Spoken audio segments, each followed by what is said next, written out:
كلنا عارفين نظرية بص العصفورة، الإلهاء، عشان نلغوش على حاجة تانية بتحصل أو هتحصل. بس احنا مش عارفين هي بتشتغل ازاي، عشان كده كل مرة بنبص العصفورة وكل مرة اللي بيحصل اللي هيحصل بيحصل. يعني ليه حد ممكن يفضح نفسه؟ أنا مش عارفة، صحيت من النوم لقيت نفسي عاملة كده. عملت بوتكس في الحلم بس ما كانش معايا فلوس أكمل النص التاني، ولا ده فيلر. ما بعملش الحاجات دي.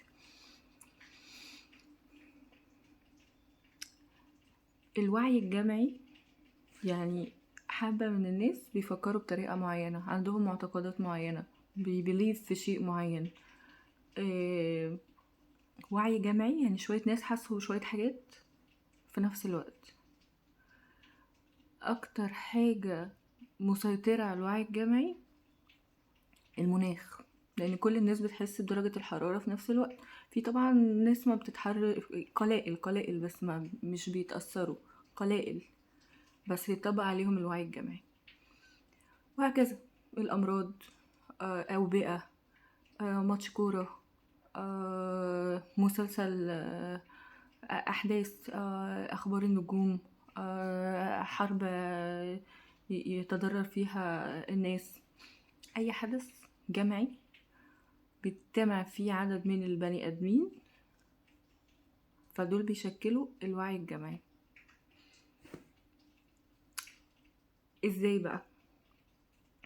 كل حاجة عبارة عن أرقام، نقط، إحصائيات. فقد يكون العالم ده بيشتغل مثلا ان لما يبقى عدد معين من الناس تحس بالاحساس ده، يبقى ايه؟ بيتأكتف شيء معين تاني. الكمية مع نفس اللحظة، العدد مع نفس اللحظة. فلما مثلا كلنا نحس ان احنا الغضب، لما نسبة الغضب تبقى مثلا توصل لدرجة 63.7%، done. يبتدي مثلا الفايبريشن تبقى لو فايبريشن في المكان، يقل درجة، الليفل بتاعها يقل درجة.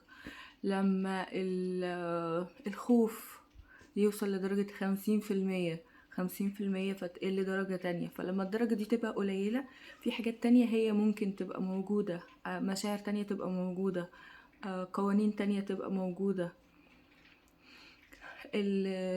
البهجة، الفرح لما يزيد مثلا بنسبة 20%، الحياة ممكن تبقى أفضل وأحسن، درجة الحرارة تبقى أحسن.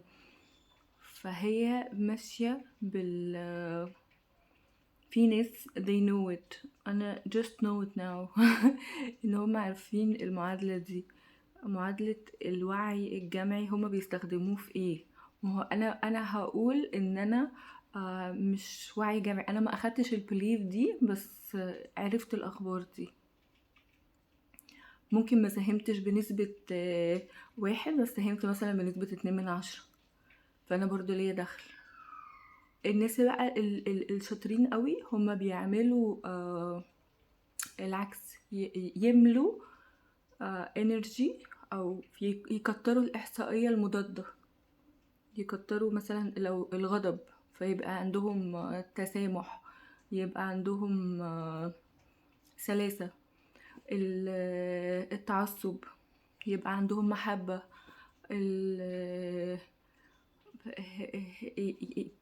الغباء، فناس تتعلم، يبقى عندهم حسن تصرف. اي حاجة انت مش يعني ان كل الناس بص العصفورة، فهي عصفورة عدت فكلنا عملنا كده. انت مش فارق، يعني كل هو المطلوب ان مثلا عدد 2 مليار يعملوا كده، بس خلاص done.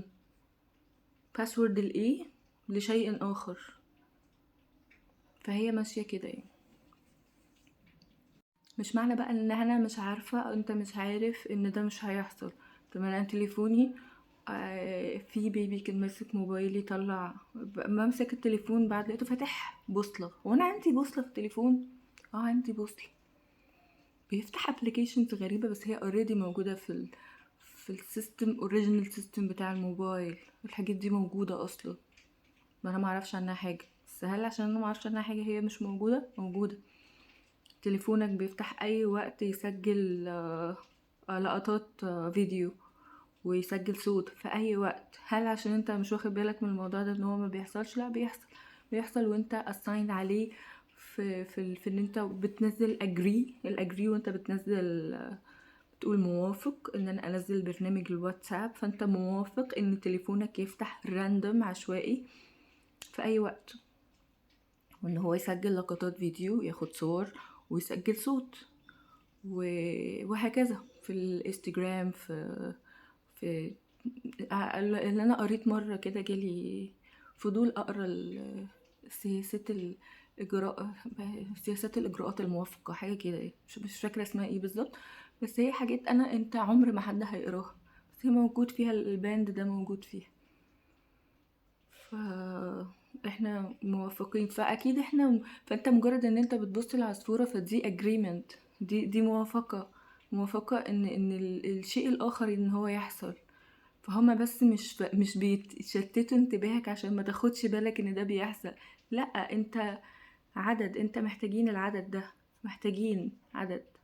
وعشان كده اوحش حاجة البني ادم ممكن يعملها ان هو يشتغل على الاوتو بايلوت، او ان هو يتأثر بالاجواء المحيطة والسيستم المحيط حواليه والرأسمالية البشعة، وكل الناس بتعمل كده، وكل الحاجات بتفشل، وهعمل ليه؟ ما هو اوريدي متوزعة.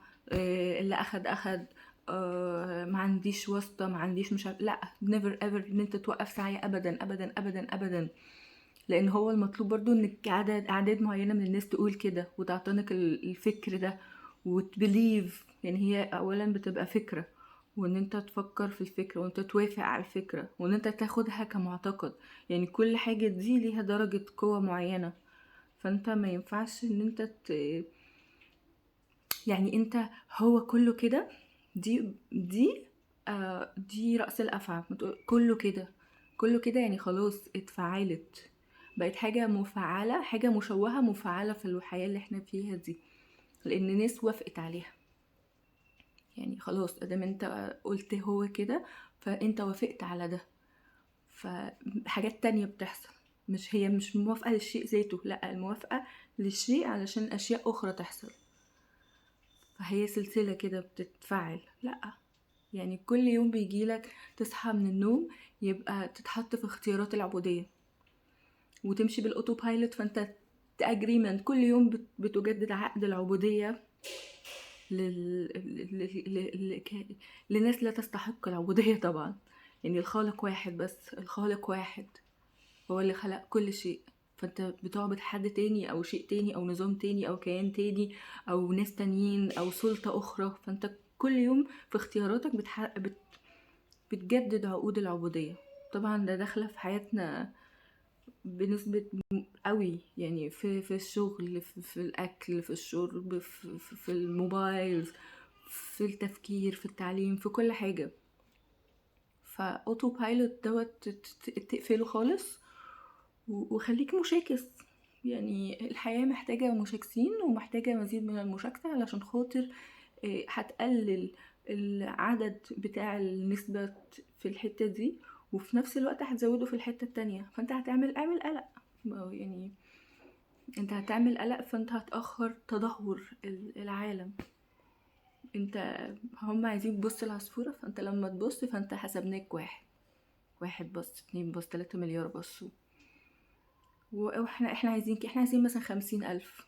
انتوا شطارتكم بقى، فانت بتديهم السكور من غير اي مجهود. فهي دي فكرة بص العصفورة.